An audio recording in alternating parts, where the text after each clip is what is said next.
Warning. Tongue and Geek contains heavy spoilers. If you haven't read, watched, or played the content being reviewed this episode, know that we will definitely spoil major plot points. Also, this show isn't for kids. We use words like and and it would take too much time and effort to edit them all out. Please don't tell our moms.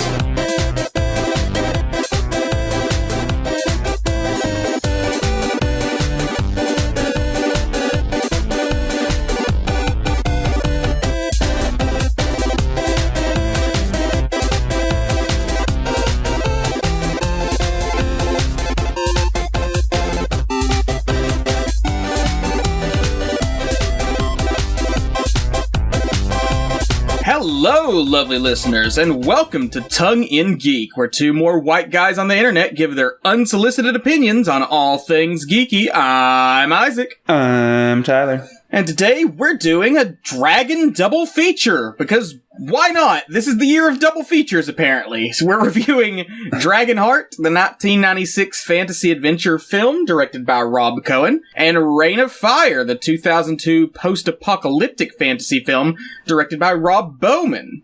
Tyler. That was a weird coincidence. Yeah, I didn't put that together. Double Robs. This immediately shows just how bad we are at our jobs still. Jobs? You're in. Are you getting paid? Because I do all the work. I'm using it figuratively. Okay. You're like, because why not do a Dragon double feature? The Dungeons & Dragons movie is coming out in like a week or two. That's the original reason. Yes, that is. And then I said I didn't want to review that because of the OGL bullshit that went down, which I'm not fucking getting into here. That's too long of a fucking rant. I don't know what any of that means. Okay. So. Never mind. I'm getting into it. Okay. So, I do remember the context now.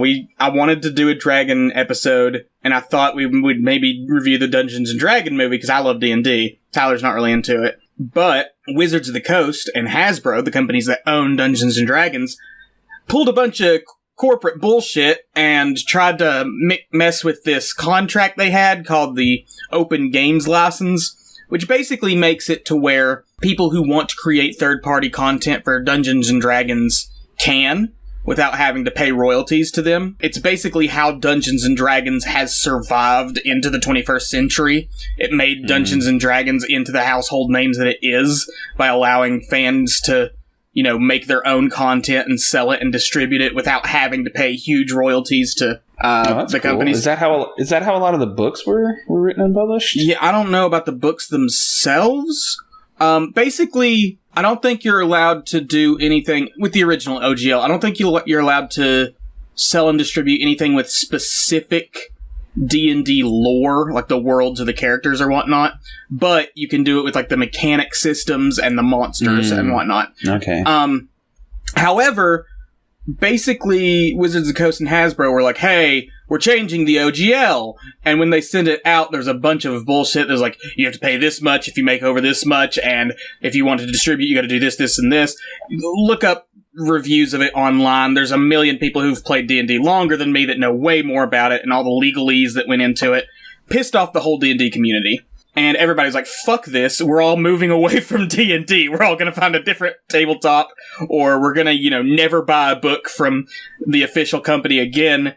This sucks. And then Hasbro and Wizards of the Coast sort of backpedaled and were like, whoa, no, never mind. We're going to totally uphold the old OGL, the old open game license. Don't worry about it. Everything's staying the same. And that's kind of where we are currently, but it kind of feels like they're like waiting to do it again later. So yet again, corporate greed. Corporate bullshit ruining a game that's been around forever. And for almost, 50 years at this point? Mm-hmm. That has been such a touchstone to culture as we know it today, especially nerd culture. But yeah, that's why we're not reviewing the actual D&D movie, because I don't want to fucking give anything. I've heard it's good, actually. I've heard it's good, too. I'll probably watch it in one form or another. Hit the high seas one day, but I just don't want to give any more money to these corporations that suck shit. Anyway. Okay. Fair enough. All right. But Dragonheart and Reign of Fire. Let's talk about them instead. A disclaimer, because with subjects like this, I always discuss, should I mention controversy or should I not mention controversy? Absolutely do it.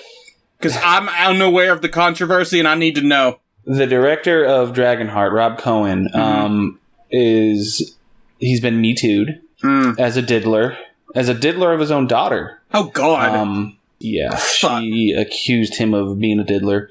So just anybody out there, the director of one of the films we're talking about, likely a giant piece of shit. I mean, that's like 70% of Hollywood's probably pedophiles. It's just, it's so hard. It's so hard to discuss anything without realizing, oh, the people who made this are horrible monsters. I know. It's, but anyway. I figured we could use that very serious topic to bridge into the less serious topic of talking about Dragonheart first. Okay. Because for me, Dragonheart is one of those films that I loved as a kid, but does not hold up for me as I was going to say the same thing! Oh, boy. Where do we start with Dragonheart?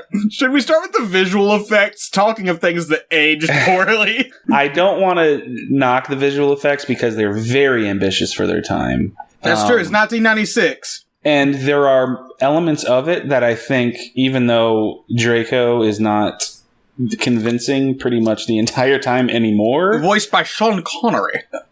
I think the animation itself and the characterization of Draco himself and how he interacts with the physical reality of the film is well done. It's just, he's a dated visual effect. Mm-hmm. But that's the least of the movie's problems, in my opinion. It has so many good ideas. Yeah. So many interesting ideas and like lore, but it's just it never gels, in my opinion. It's just kind of there's a lot of that like late 80s, early 90s fantasy vibe to it, where it's kind of like, we're just doing whatever the fuck. It's a fantasy movie, you know, where they kind of just throw ideas at the audience and expect them to roll with it. And yeah, it's one of those ones where, because I mean, a lot of films, more than you'd know, had like production issues and writing issues and changes and stuff like that, and you would never know because the filmmakers managed to pull it together. But with Dragonheart, it was supposed to be a more serious movie, a bit darker. The character development was supposed to originally be a bit richer. It went through a bunch of directors before landing on Rob Cohen.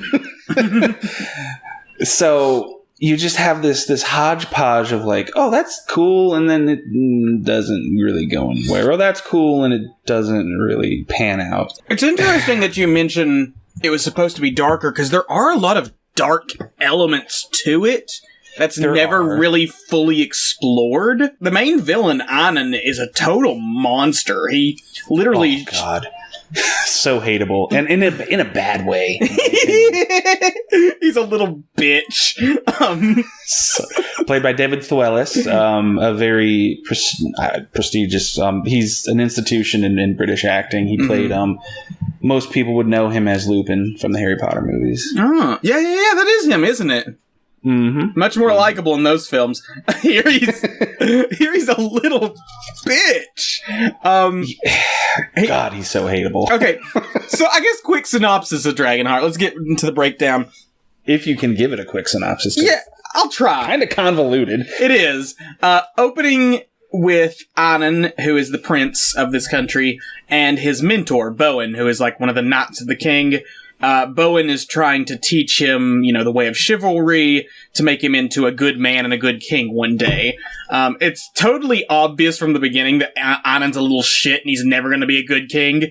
But Bowen's trying his best. Anan and Bowen get summoned to watch the actual king go put down like a peasant uprising. The actual king gets killed. Anan gets like horribly wounded, almost dies.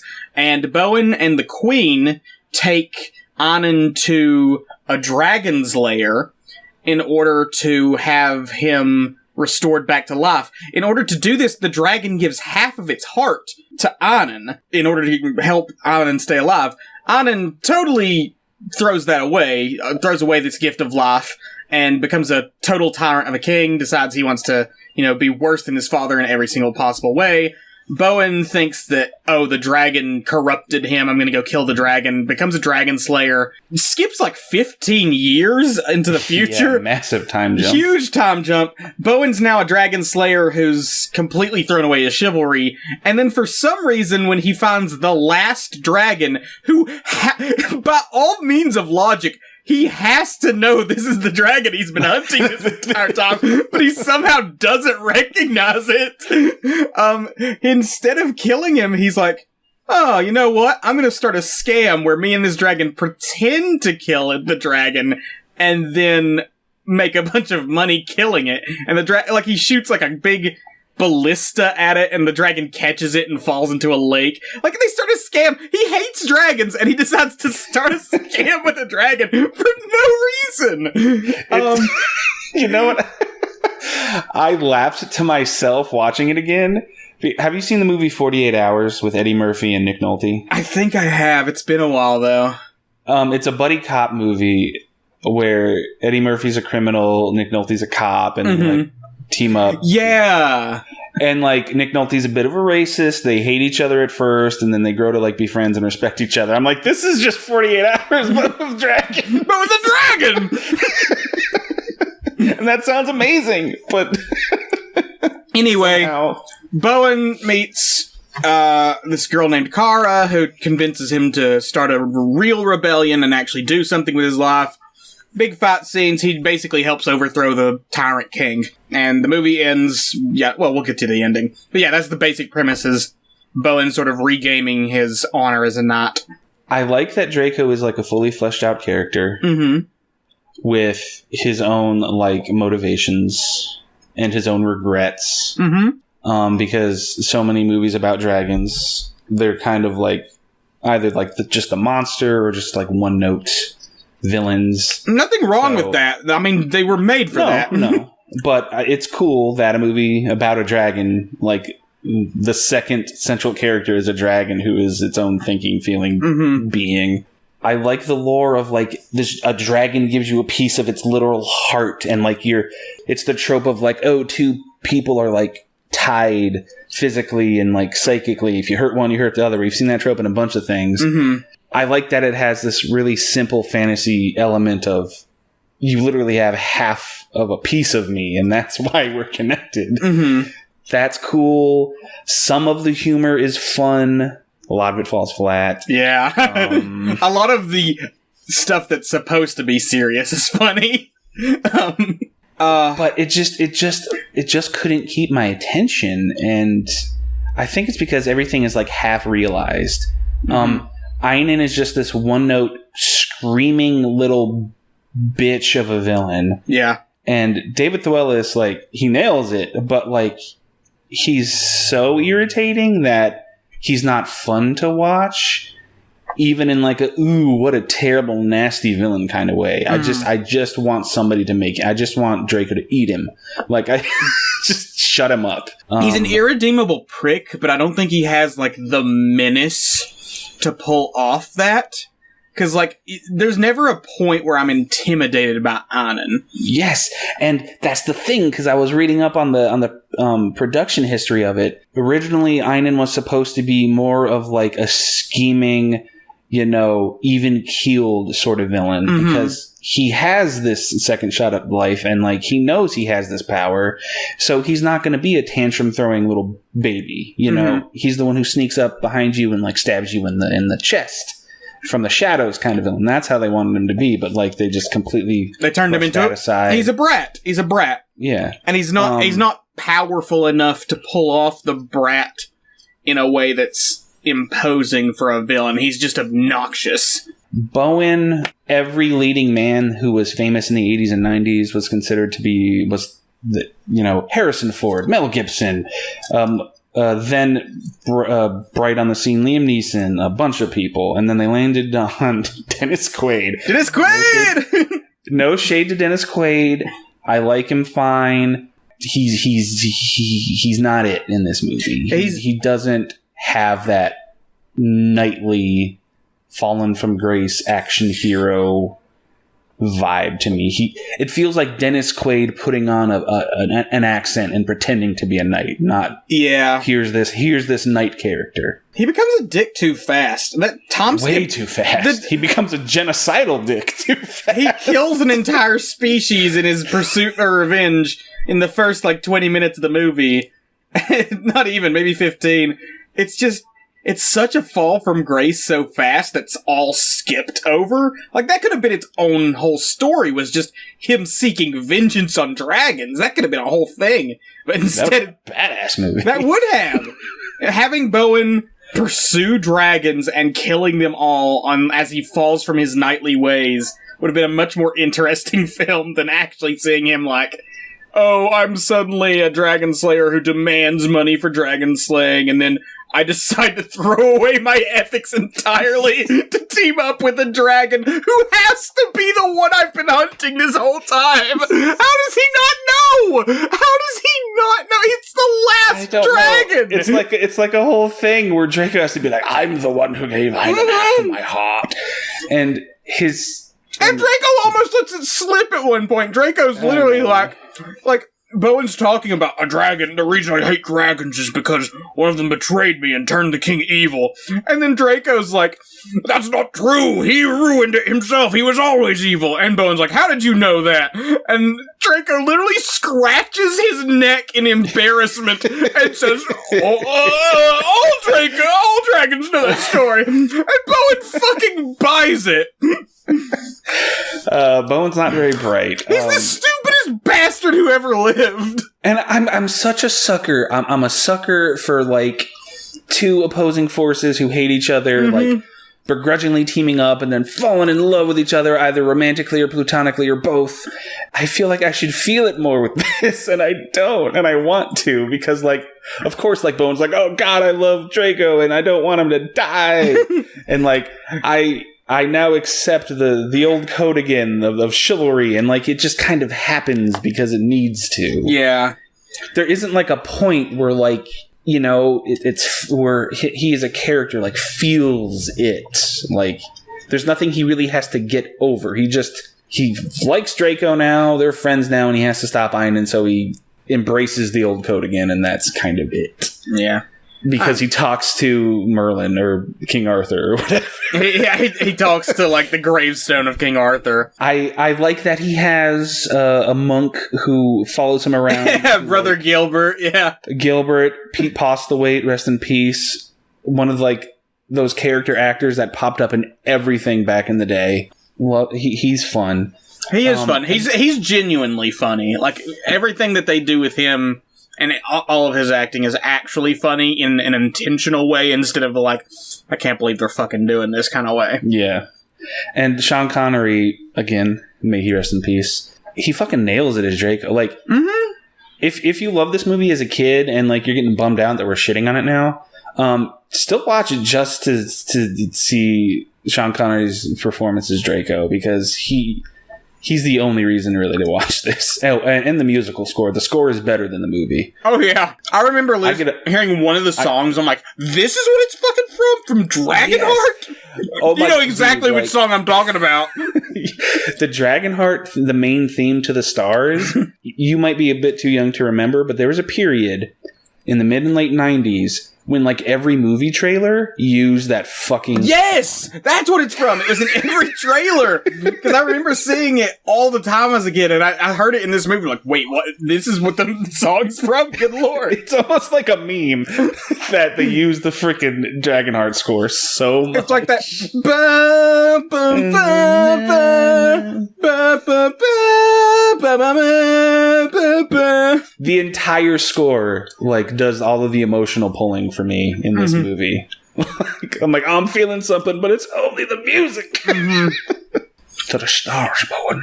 To the stars. To the stars. Okay, they throw a lot of lore about dragons out and never really explain it. So, the magic of the shared heart is one thing. I can just... Okay, whatever. They talk about the fact that dragons' heaven is literally one constellation in the sky. Like, which is also cool. It's cool, but like all dragons everywhere go to that one constellation when they die if they lived a good life or something. And Draco's whole arc is that he feels like he's lost his soul because he gave it like half his heart to an evil king who's ruined the world. I have a question. I am the last one. Sorry, I'm just... No. That's a great interruption, because how the fuck are there sequels to this movie?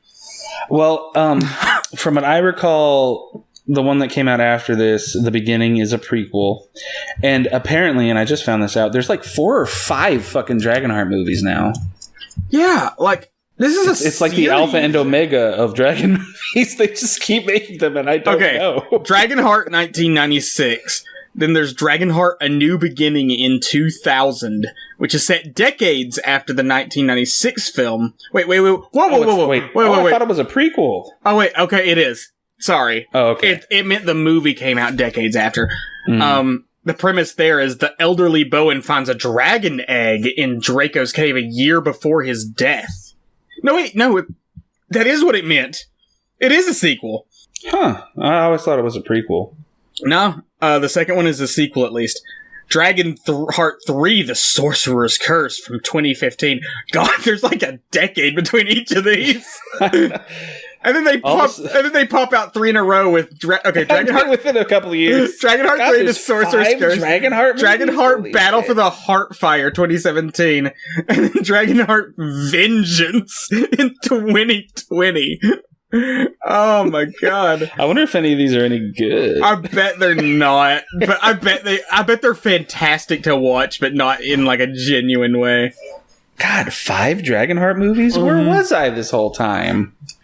Like, I get the one that came out like 4 years later. Like, okay, it was a decent enough fantasy film that made a decent amount of money. That's fine.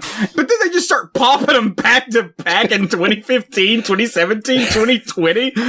Maybe the third one just did really well, surprisingly, on DVD sales. Yeah, and they're like, oh my god, we can keep making these. The fucking Dragonheart fandom is just sleeping. And they just awoke in 2015. Oh, they're going to come after us for this review. They are. Sorry, the first one's not great. I have no idea how the others are. Yeah, and I hate it when something that I liked as a kid just doesn't hold up. Yeah, it sucks. And it's not a complete waste. No. It's entertaining enough. It has good ideas. It's a B, maybe C grade film that's worth a watch once. It's not going to, like, move you to tears or anything, or really even stick with you. Some of the ideas will. But, like, it's okay for, like, a one-time watch.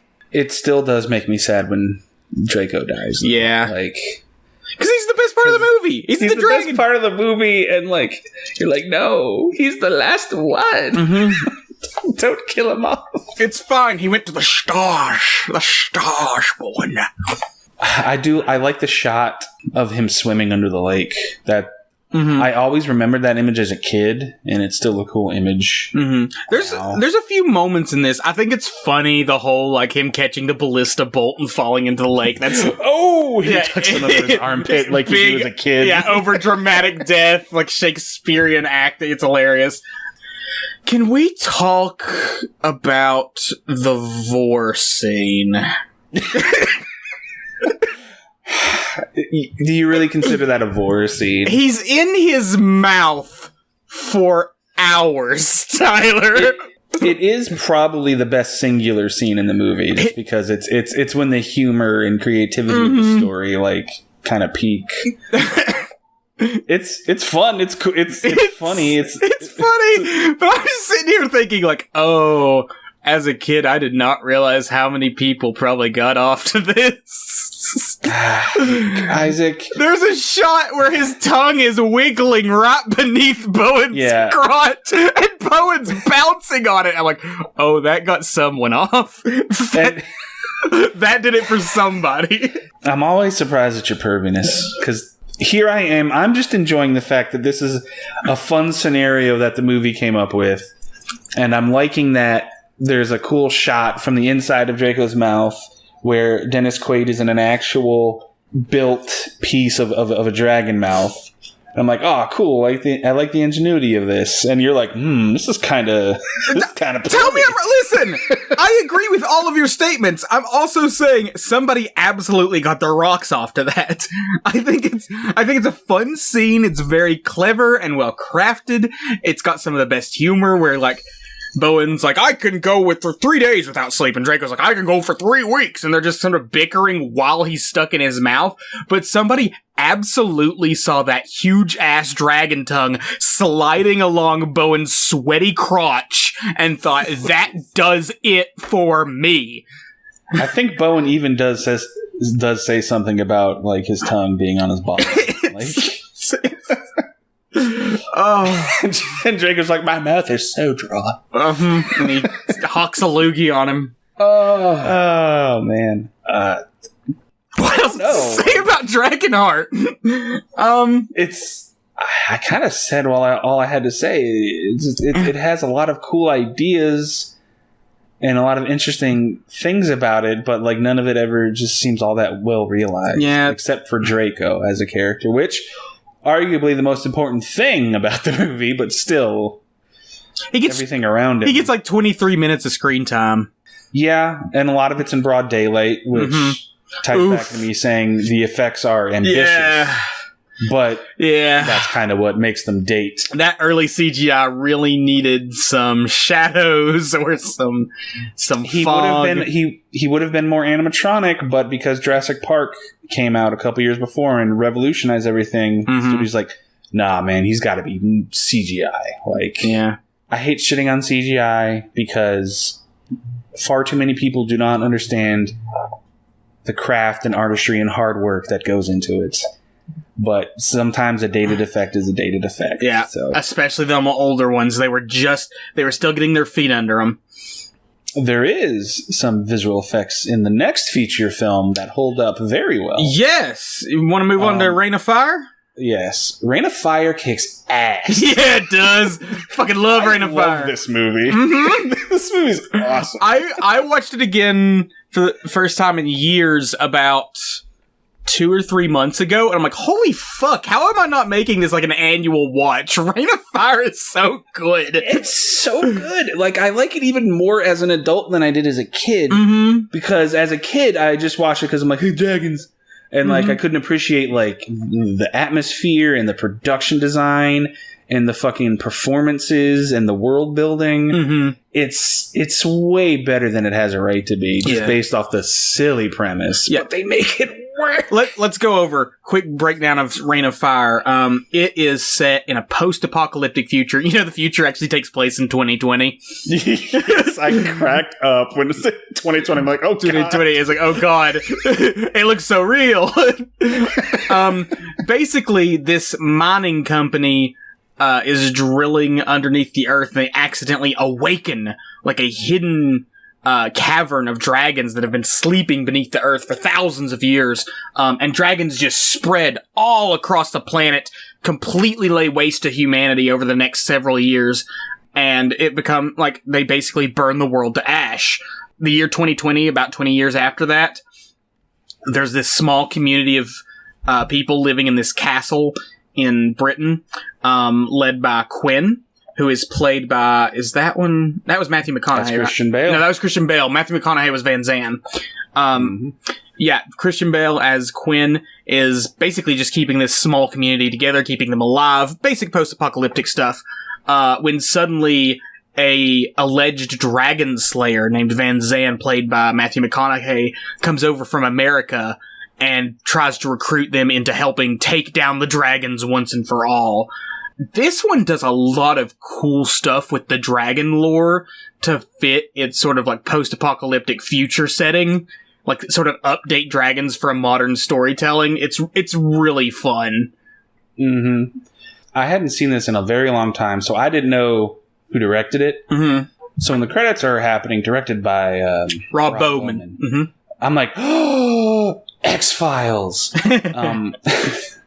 So I kind of went down like a rabbit hole on how I wanted to talk about that for some reason, because in the early 90s, that's when television was starting to make a kind of a big leap as far as filmmaking was concerned. And X-Files was on the forefront of that. And Rob Bowman is one of the more prolific directors in the X-Files, and he directed a lot of some of the best episodes. And when his credit popped up, I'm like, oh, cool. I did not know he directed this. And then when the movie started properly, I'm like, visually, there's so much in common with the X-Files in this. Just the way he lights interior settings with like flashlights cutting through the darkness, like industrial lights lighting like dark spaces, the way he frames close-ups and stuff like that, the way he lights sets, just it's an X-Files episode, but with dragons, which just tickled me pink watching it again this first time. You forgot to mention that the dragons eradicated the dinosaurs. Yes, they've been around for millions of years, killed out the dinosaurs, survived multiple ice ages, basically hibernate whenever they eat the world dry. There's a lot of dragon lore in this that's still wild and over the top, but is just sci-fi enough to pass. Like, it's cool because most people, like, the one bit of like dragon lore they might know is that they're selfish and they hoard. Reign of Fire takes that to like an apocalyptic extreme. Like, they're so avaricious that they like are their own downfall, basically. Because at this point in the story, they're dying off because they've eaten everything, they've destroyed the planet. And later on, like, we learn that, like, they're so desperate that they're eating each other. They're resorting to cannibalism. So they're just, like, this hellish species of just, like, terror. Yeah. And they're scary. Like, they're scary fucking dragons. Their design, probably the coolest dragon design in any movie I've seen. Wyverns. We should specify wyverns with the 2 wings and the 2 legs instead of the 4 legs and the back wings. Yeah. Which is still a kind of dragon, but like, just to specify. Some people would say, oh, the dragon from Dragon Slayer, which I gotta show you Dragon Slayer. It just came out on 4K and it's amazing. That's a great dragon, but the dragon designs in Reign of Fire, I think, are the best designed dragons in movie history. They're very cool, very fun. What you don't expect when you watch this movie is like how investing the actual characters are. Yes. This is pre-huge stardom Christian Bale. He'd been a child actor before, and he was a name by this point, but not like a household name. He was still kind of up and coming. Yeah. This is before Batman Begins and all that. So he's kind of a new guy on the scene. Matthew McConaughey, of course, was already famous. This is already like and Gerard Butler is also in this, which is pre-famed Gerard Butler. So it's kind of a stacked cast. God, I just love Christian Bale and Matthew McConaughey just being intense at each other in this movie.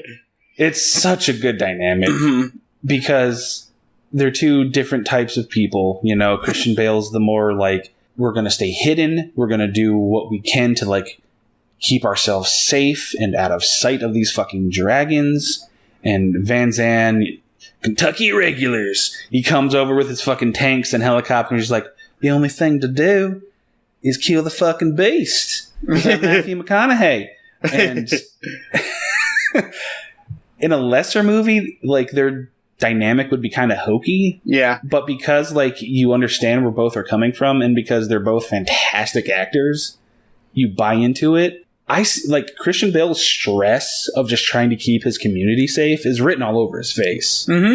Like, you feel it. Like, he's about to crack the whole time. It's a very classic story of 2 different leaders coming into contact with each other and clashing. But it's just, like you said, it's sold so well through both of their performances, because we've seen this story a million times where a more cautious, hesitant leader is forced to act more boldly because of a brash, confident leader who comes along. But yeah, it's just such a fun dynamic between them, because Van Zandt is this total action hero of like, I'm gonna kill all these fucking dragons. I gotta check this out. I got a dragon tooth around my neck. Killed this one out in fucking Kansas. And like, Quinn is this quiet, subdued, like, I'm literally just, I've got like a bunch of kids down there. I have to make sure they all stay alive. I love the scene where Quinn and his friend, what was his friend's name? Oh, shit. I'm sorry, Gerard Butler. I can't remember. Yeah, it was played by Gerard Creedy. Creedy. Quinn and Creedy are like acting out Star Wars for the children. Because that's just such a... I don't think I've ever seen that in a post-apocalyptic film before where, like, the generation before reenacts the culture for, like, the next ones. Because, like, they're playing it as like, the Dark Knight slices through his head. They're reenacting Star Wars, but they do it in a way that's like a stage play to, like, carry on the cultural touchstones to this new generation that has no idea what Star Wars is. Like, that's such a cool concept of, like, the evolution of storytelling and this return to, like, old school oral storytelling that I don't think I've seen play out in another film. It's wild that fucking Reign of Fire is the first film that I can think of that really touches on this idea of, like, oh, the oral tradition of keeping stories alive in a post-apocalyptic wasteland. Yeah, it's little things like that that really help flesh out, a world like this. Mm-hmm. So it's not just, just a baseline setting for spectacle. I want to point out that this is peak hotness for both Christian Bale and Matthew McConaughey, in my opinion. Oh, yeah. Because Christian Bale's always mostly been buff in his roles. Mm-hmm. He's known for transforming his body in a lot of roles. And, like, his adult character, because we meet him as a child, he's the first one to see the fucking king shit dragon emerge from the cave. We were introduced him as an adult, shirtless, sweating, like, breaking apart fucking rocks with ice with a pick, and I'm just like, oh, hello, Christian in a mine that we never go back to. We never go back to wherever the fuck they were mining, whatever the fuck they were mining. Like, we never go back to that room. We just needed to see him as a Christian Bale, shirtless and ripped. Absolutely. And of course, Matthew McConaughey's just, like, all swagger and braggadocio and fucking ripped as well with bald head, beard. I'm just like, yes. It's a lot of beef. You two are going to fight, and hopefully both will be shirtless at some point. The chemistry between them so strong that I don't even remember the female love interest. I mean... You can't either, can you? What's her name? I can't remember her name. It's not because she's a bad character. It's just like, this is all about Van Zandt Quinn. Yeah, absolutely. She's not a bad actress. It's not a bad performance. It's literally just the chemistry between Quinn and Van Zandt is just so palpable. It's like you really didn't need a female love interest in the middle of this. What I like about Van Zandt is he's like macho and, badass, but he's also like a deeply feeling character, even though the love interest says, like, he doesn't feel things. It's bullshit. It's like he like feels for his crew so much. Yeah, it's kind of weird for her to say that after the scene where, like, during the celebration they managed to kill a dragon, his team, which is fucking such a cool way they kill this dragon, is that they fly way up high in a helicopter, triangulate the dragon's position, and then a bunch of them jump out of the helicopter, one of them luring the dragon, and then the others dropping a big metal net on it so that it crashes against the earth. What a fucking job. What a job. But they managed to do it. A bunch of them die in the process, and, like, the whole castle is celebrating this victory when Van Zandt comes in and crashes the whole party by being like, oh man, we killed one dragon. I lost 5 men today. We've lost millions of people today. We're gonna win this war in maybe, 250 years? He just, like, completely shuts it down as if he doesn't have feelings. I don't get what she was trying to say there, because, like, he totally does. Yeah, like, it's a fun little subversion, that scene. Because you think, when the Americans roll in, they're big, they're showy, they're kind of swinging their dick. And they are. And you think it's like, kind of like being like, oh, the reserved Brits and, like, the brash Americans. You think after they kill the dragon, the big party is going to be being thrown by the Americans, but it's not. It's actually the people in the castle. So that's a cool little twist on the, you think it's going to be Matthew McConaughey's crew, but he's the one who's against the celebration because of the loss of life that happened. The how the dragons are shot. Oh, yes. Perfect. It's 2002, so we've had 6 years of advances with CGI since Dragonheart. So there's that going for it, but also just the way they film this entire movie and the use of shadow and fog and lighting perfectly keeps these dragons still look good today in 2023. There's some shots where they're not great, but, like, nothing's bad. It's all just shockingly still good looking. Yeah. Another thing that made me so giddy watching this is there's a decent amount of screen time for the dragons, more than I remembered. Mm-hmm. But, you know, they're kind of shot in silhouette a lot, quick glimpses of them flying by or from a distance. But when they shoot fire, that illuminates them, and they're just this, like, terror vision. Yeah. And, like, it actually, I was like, ooh, like, it gave me goosebumps because it's so well done. Okay. When they finally just breathe their fire, and then they're just illuminated, and you finally see what they really look like in detail. So good. What's your favorite visual shot in this movie? Because I can tell you what mine is, and I think it's going to be yours, too. When the bull is shooting fire at the castle. Hell yeah! When he gets up on top of it and he just breathes that fire straight down into the castle. Oh, so good. You could take that shot, you could just clip one frame out of that shot and just make that a black metal album cover. Oh, God. And it would work perfectly.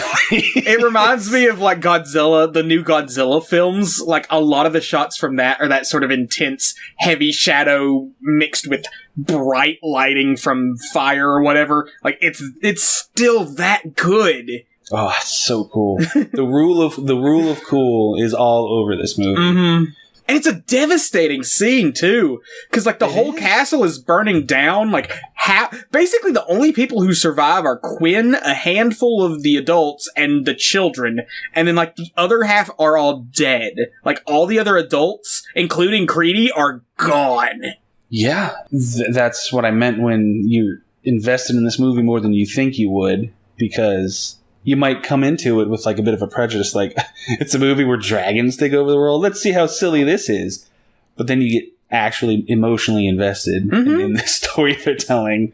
And it's, of course, that's the catalyst for Quinn and Van Zandt being like, all right, we're bros now. We're in this together. Let's kill this fucking bull. Because what my favorite bit of lore is that they basically mate like fish. Yeah, it's such a weird concept. King shit dragon just flies over a bunch of eggs and fertilizes them. He just there's splooges all over eggs. Literally one male to millions, perhaps billions of females. We found out that there's a single male. You kill that one, the species dies out. Which, fun little thematic layer there of, like, I don't know if I'd use the word toxic masculinity, but it's basically a power struggle between three masculine forces at the end. Yeah, because, you know, Quinn's masculine force, Van Zandt's masculine force, and then the evil masculine force of the bull dragon. God, what a way to go for Van Zandt. Oh, that was the money shot that was in all the trailers and TV spots back in the day. Yeah. And, like, I've seen people talk shit on that about how it's, like, a stupid moment and how, like, bullshit. Waste to pay. I'm like, what are you talking about? Like, because, like, they want, like, I guess they wanted Van Zandt to get, like, a hit in instead of just not being, like, swallowed by the dragon. But that's not the point. The point is, like, you know, he's made his point, you know? Doesn't he fires on the dragon first with a gun before... Okay. Yeah, he shoots like a grenade or something at the dragon. The dragon's still alive, but he manages to get that shot in. The dragon's coming towards him. He's up on top of this tower. There's no way he's getting down alive. He knows it's a suicide. He jumps off towards the dragon with a fucking axe in hand, ready to throw down in his final moments, and the dragon eats him. It's such a badass shot. Oh, so cool. And Quinn has the axe in the epilogue scene, carrying the torch for Van Zandt. God, what else to say about how fucking awesome this movie is? I know. It's in that my favorite era where movies like this, big budget movies like this, kind of perfected their visual language. Because big CGI spectacle works best when it's filmed against real locations with, like, real lighting and stuff like that.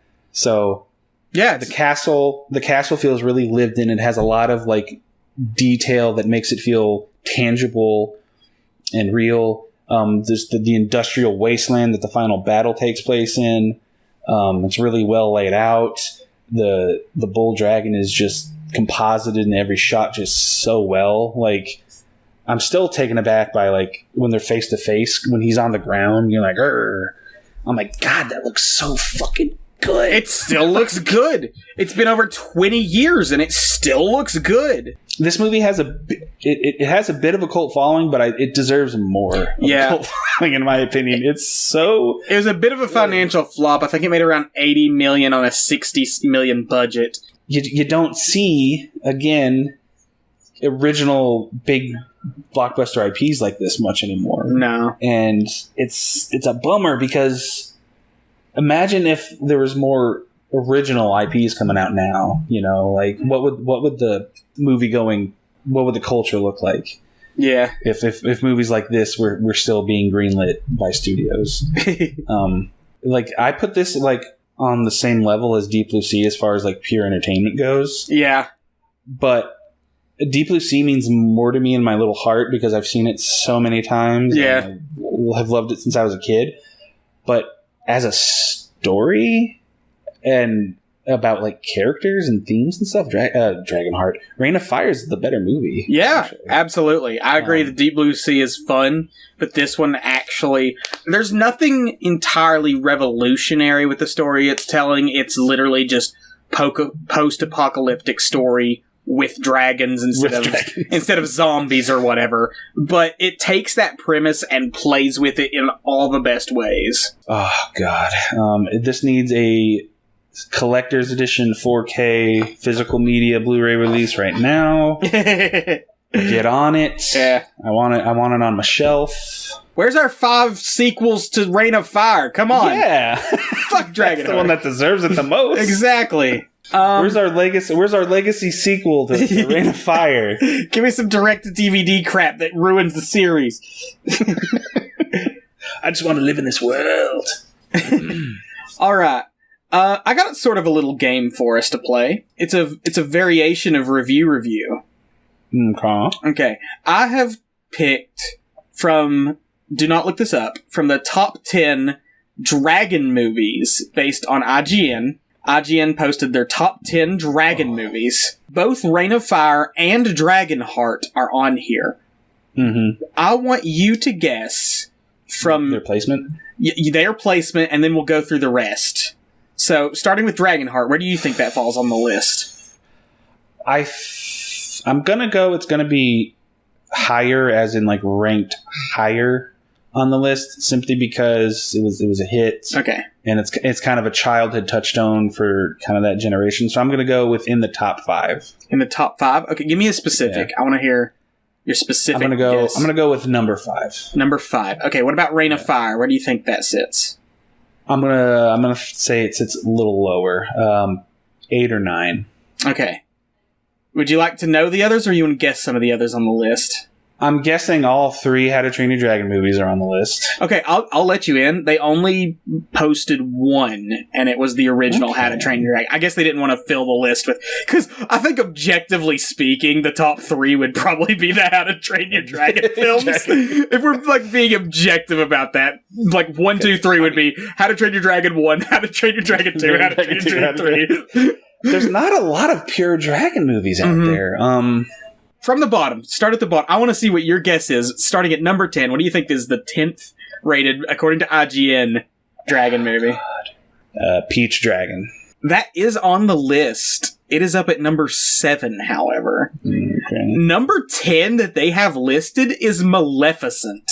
Oh, get the fuck Which out is of not me. a dragon. It has a dragon in it. Maleficent turns into a dragon. I knew they'd try to pull some shit of like, oh, if it kind of has a dragon in it for a bit, it's a dragon movie. Mm-hmm. Get the fuck out of here. What do you think number 9 is? This is going to piss you off on 2 levels. I'll go ahead and tell you. Oh, Jesus. Is it The Hobbit, Desolation of Smaug? That was number 4. Okay. Number 9 is Spirited Away. Oh, god damn it! Which, first off, again, has a dragon in it, not really a dragon movie. And second, if we're judging purely on the criteria of, like, how good the film is, it's number one by a mile.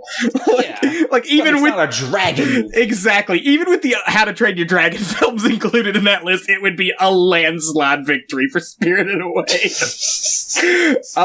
Number 8. What's your guess for number 8? Rain of Fire. It is actually Never Ending Story, which again is just one. Not a fucking. It's got a dragon in it. I'll give that one a bit more leeway because Falcor's in it quite a bit. Mm-hmm. Number 7 was Pete's Dragon, specifically the 2016 remake of Pete's Dragon, not the original. Pretty good. Pretty good. If you haven't seen it, just check it out. It's better than the original because the original kind of sucks. The original, not gonna lie, it's just kind of. What do you think number 6 is? Well, if Rain of Fire wasn't in the higher or lower, then I guess Rain of Fire is the next one. It is not. Number 6. God damn it. Number 6. And again, repping Rain of Fire. They rated this over Maleficent, which, okay, whatever. Spirited Away, The Never Ending Story, and Pete's Dragon rated over all of those. At number 6 is Aragon.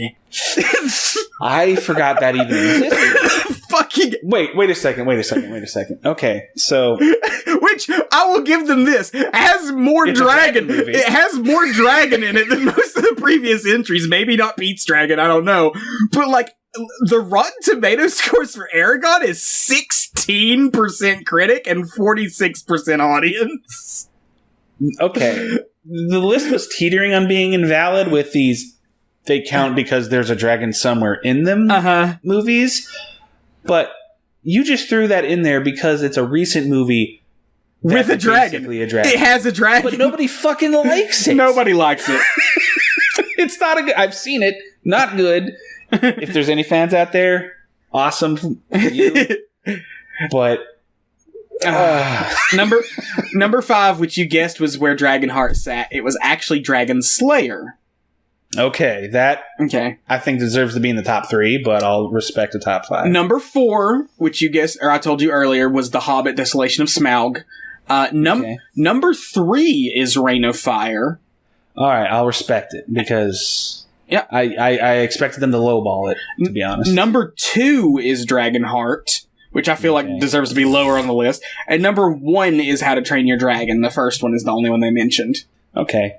My list would be different. The bottom 4 have like nothing to do. The bottom 3 have really just a little bit of dragon in them.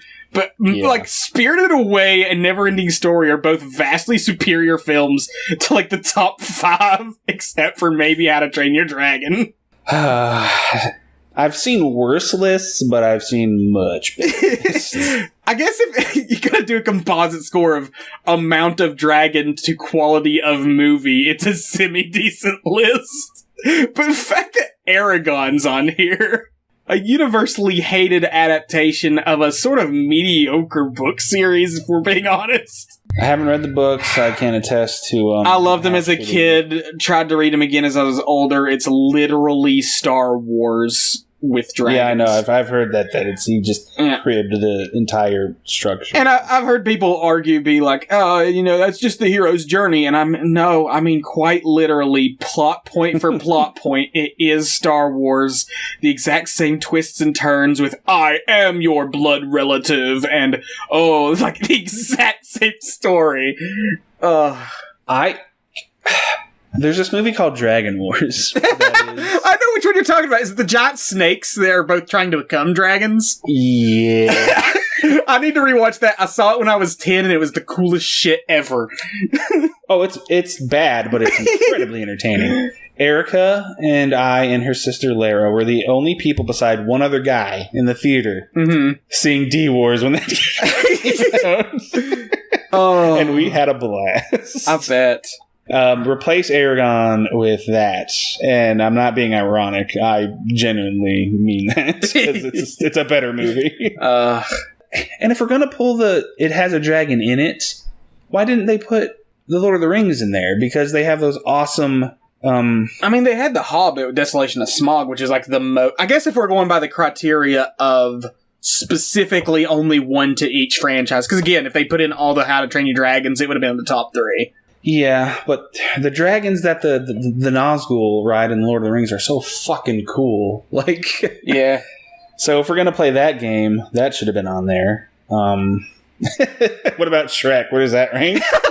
Shrek should have been in somewhere in the lower ones with the dragon to quality content. It's better than fucking Aragon. And honestly, I'm kind of feeling pretty annoyed at the disrespect that King Ghidorah got on. Yes! Because he's a dragon and he's in plenty of films. Yeah! So there's not even an excuse. This was posted in January of 2023. It's not like they've been outdated or anything. I can think of 3 Godzilla movies with King Ghidorah in them that I'd put on this list over half of them. At the very least, King of the Monsters, because good lord, he's so good in King of the Monsters. He's so perfect in that movie. Sexy golden boy just wants to take over the world. Oh, he's such a badass. Love him. Love Ghidorah. Love Big G. I guess Godzilla's also Big G. Love both the Big Gs. Yes. Call him the 3-neck G. 3-neck G. Boy. I guess also that the time has come to flex your fandom.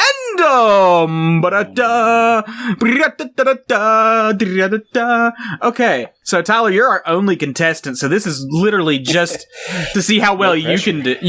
This is just to see how well you can do. You can't lose. I got 2 questions for each film we've reviewed, starting with Dragonheart. This is a true or false question, so you got 50-50 chance. True or false, Draco never breathes fire from his mouth. I think that's true. I think it only comes from his nose. That is correct. True. Draco only breathes fire from his nostrils throughout the film. Fuck yes. Fuck it. 1 point. Moving over to Reign of Fire. What song is played during the celebration at the castle after Van Zandt's crew killed a dragon? Jimi Hendrix. That's Fire. Yes, that is correct. You're 2 for 2. Fire. Because it's an obvious fucking choice for a dragon. Okay, second Dragonheart question. Who was originally cast for the role of Bowen? Didn't I already mention it? Because I think Liam Neeson was originally cast. That is correct. It was Liam Neeson. The producers originally cast him, but at the time the studio didn't think audiences would buy him as an action hero. This was Which is so stupid because that's all he is now. Yeah, this was pre-taken, but good lord, what an oversight in retrospect. Okay. Again, sorry Dennis Quaid, but you're not my bone. All right, Tyler, you're 3 for 4. Final question. See if you can. God, I'm kicking ass. See if you can bring it home. Name one of the 2 real-world animals that inspired the method by which the dragons expel fire in Reign of Fire. Oh shit, that's a deep one. 2 real-world animals by which. Yeah, the way that they expel their fire in the movie was based on 2 different animals. You just need to name one of them. Okay, so because there are no fire-breathing animals that are in existence, I'm assuming just it's some kind of behavior that they were modeled after. Mm-hmm. I'm gonna go with spitting cobra and pistol shrimp. You got one of those correct. The spitting cobra was one of them. Yes. The other was the bombardier beetle, which sprays acid from its ass. I've heard of that beetle. Mm-hmm. Fucking bugs are the creepiest fucking things on earth. Tyler, I was really hoping I got it with the pistol shrimp because I figured that'd be a left field choice. But you got 4 for 4 though. You got all 4 questions on Flex Your Fandom. Look at your muscles, them nerdy muscles. In today's world, nerd muscles are the only muscles that count. Sexy. Okay, you got anything else? Speaking of sexy. I forgot about this segment. It's been a minute. Isaac. Are these 2 films, Dragonheart and Reign of Fire, are they horny? Okay, we've already discussed the vor scene in Dragonheart, so I think objectively yes for that one. Okay, but do you want to fuck Draco? Do I and or get fucked by Do Draco. we know that a lot of people probably do want to fuck Draco? He definitely has daddy energy. I don't know about his physical body, because he is just kind of a dragon. And like a poorly dated CGI one at that. But in terms of his personality and his Sean Connery voice being, look at the stars, boy, he definitely exudes some daddy energy. So I'm going to say yes, Dragonheart, definitely sexy. Yeah, the more I think about it, because the fans of this film are definitely millennials who grew up with it, and millennials really took up the reins as far as fan art is concerned. I would definitely sit shipping themselves with things. I would definitely sit in Daddy Draco's mouth with my hard sword pressed against the back of his throat. I can already envision just like the fan art of like an obnoxiously sexually thick Draco just like cradling a person. Just with like rosy pink cheeks. Oh god. and a suggestive placement of limbs to cover the tongue sliding down. Oh god. Get on it, fan artists. Done. What has the internet done? You can put out 5 Dragonheart movies, give me the porn. Show me the fandom exists. Reign of Fire. I mean, we talked about the sexual chemistry between Van Zandt and Quinn. I think it's there, but not necessarily, not in a way that's any stronger than most sort of like action films of the time period. Yeah, with homoerotic subtext. Yeah, there's subtext. That's the key word. It's definitely still in the subtext where you can see these two and your dad can watch it and be like, hell yeah, that's a couple of real men. And then you can be like, okay. Yes, they are, Dad. Yes, they are. Yes, they are. You're my dad, but they're my daddies. Okay, so I'm gonna say a soft. I'm gonna say a soft maybe for Reign of Fire. Okay, well, outside of the subtext, are you horny for Reign of Fire? In that you want to be dominated by Quinn or Van Zandt? I got a boner when the dragon blew its fire down the castle, but that was more of just like an excitement boner than a sexual one. Just because it was a cool ass shot. You know, I can see other people totally. You're disappointing me. No. Listen, because I've got my own types. I know you do. I would say, okay, let's reframe this question. Of the two, who's hotter? Quinn or Van Zandt? Down by? Absolutely, yes. Which one would you prefer? Oh, what you said, Van Zandt? No, I'm saying Quinn. Oh, you're saying Quinn? Yes. This is tough for me because back in the day, around his Batman era, Christian Bale was like, maybe I would be gay for him choice, but not so much anymore. But then rewatching this, you come back, brought it all back. but honestly, like, I don't know. There's something about Matthew McConaughey's signature brand of swagger, that I'm just like, I'm thinking for right now what mood I'm in, I'm going with Van Zandt. Okay. Van Zandt's a little too wild for me, I think, you know? like I'd see there's a passion there, but it's almost a little too hot, you know? Like I feel like I'd have to tell him stop a few times if it got too intense for me instead of just the once. Like Quincy, I feel that like he would start off like real hot and heavy, but then like get real tender with You think so? Yeah. See, now I feel like I like Quinn for the opposite reason, though. I think Quinn would be a very tender, sort of slow build, but once he really gets into it, like, he'd be a lot... He gains that passion throughout it, you know? I feel like Van Zandt would kind of blow his load early with trying to dominate you and whatnot, and then he'd, like, snooze out at the, minute and a half mark, whereas Quinn would... If only you cared about making love to me as much as you did about killing dragons, exactly. Van Zandt. Yeah, Van Zandt blows his load, he's done. Quinn, I feel like he's gonna work you up to it, he's gonna give you a good time, and then when he's done, he's gonna make sure you're done too. So, yeah, I'm gonna say Quinn. See, this is why I created this segment. Yes. Because I don't think I ever... And if it's too much of a personal question, feel free to skip it. No. I know your type for women more than I do your type for dudes. Do you have a specific type? We talking personality or body type? Let's go with general looks. Okay, starting with looks, if a dude is super duper muscular, I more want to be that guy than fuck that guy. Okay. Like, if a guy's like super shredded, it's like, hell yeah, I wish I had a body like that. And rather than like, oh, hell yeah, daddy. I'm more, I don't want to say twink. Like, I don't just want to say twink, because it's not twink. It's more like twunk.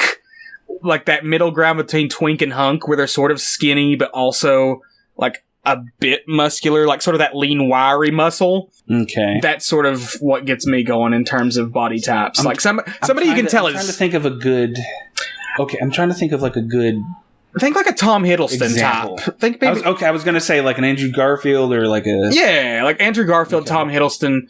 Just that sort of like... That lean, wiry muscle where they're toned, but not so much that it's like you can tell they're super into fitness. I like a skinny boy, basically. Let's just say I like a skinny boy. Okay. Personality is a whole other minefield. Like, isn't it always? Yeah. There's lots of personalities I can get down with. I've gone over my taste in women a long time. Favorite is big girl, soft heart, which we've discussed at length. With guys, I kind of like a soft-hearted guy, too. You know, I like a softie. Okay. Good to know. I like someone I can emotionally connect with, Tyler. I want to connect with somebody. Well, we all want that. Unless we're, I mean, we want the best of both worlds. We want somebody who's gonna dick us down real good or vagina us down real good. Lady dick us down. But also be there for us emotionally. Mm-hmm. Emotionally dick us down. How about you, Tyler? What's your preferred taste in men, my heterosexual friend? It's so funny. I've had this conversation with Erica so many times. Mm-hmm. I can hear her in the background, by the way. I know, and like we're in separate rooms and the door's closed. Mm-hmm. Because she's talking. This is her Shadow nice. Oh, okay. I thought she was kind of trying to. She overheard this conversation. She's like, Tyler, tell him the thing. I have taken multiple "How gay are you?" tests, and obviously they're not like. I mean, well, one of them was. I think it was the Kinsey scale, and like I always like hit between like a soft 12 to 17% gay. That's low. So it is low. It's weird because how I appreciate the looks of a man is it's like it butts right up against the line of like sexual attraction, but it's not quite sexual attraction. That's understandable. It's weird. I don't know how to quite voice it, but like take Matthew McConaughey in Rain of Fire. I'm like, damn, he kind of hot, like but like if it comes to me fantasizing about being with him, I'm like, nah, not for me. You know, it's funny. I could look at him and be like, damn boy, like, it's kind of weird. It's kind of funny. For me, it's the opposite. Like with women, this is completely off the rails. Good Lord, where did this conversation go? And you said this episode would suck. I know, it's going to be a wild one. With women, I kind of have that sort of same thing you do, where I can appreciate sort of the aesthetic beauty. God, this is feeling very creepy to say out loud. I don't mean it to be... You can always cut it out later when you... Maybe. I can appreciate a woman's aesthetic beauty without being sexually attracted to her. But with a dude, it's really just hit or miss. It's like either I think that guy's hot or I don't think about him at all. He's totally off my radar. Whereas with women, it's more of a sliding scale where like I can think they're beautiful but not be attracted to them, or I can think they're beautiful and be attracted to them, or I can not think they're necessarily beautiful, at least in the traditional sense, but still want them to fuck my brains out. Such is the beauty of sexuality. The heart wants what the heart wants, as does the dick, as does the vagina. Genitals want the genitals want. Exactly. Are we ready to rate the damn? That's our review of Dragonheart. Rain of Fire. Let's rate the damn things and be done with them. Weird turns in this one. That's our signature tongue-in-cheek. Tyler, you gotta remember to bring "Is It Horny" back, because like that we've been skipping out on that one for too long. That was some good content. Well, I'm glad I remembered. Yeah, don't keep that one too close to the chest, Lord. Dragonheart. I will rate Dragonheart 5 Dragon Heaven constellations out of 10. Yeah, I was going to say something about the same, sort of a mid-tier something dragon constellations. Exactly what Tyler said. I don't have enough mental energy or care for Dragonheart to really give it a clever review. Rain of Fire.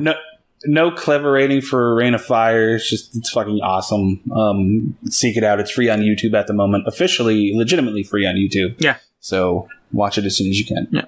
8, 9 out of 10. Something like that. High tier. Very good. Very fun. I guess that's going to do it for us. If you enjoyed this episode, that's a weird turns in our Dragon double feature. Right towards the end there. I love it. If you enjoyed this episode, share it with your friends, drop a like or a rating. Be sure to follow us on Instagram and Twitter @TongueandGeek. That's @TongueandGeek, all one word. Thank you for listening, and remember, don't throw your baby in the trash.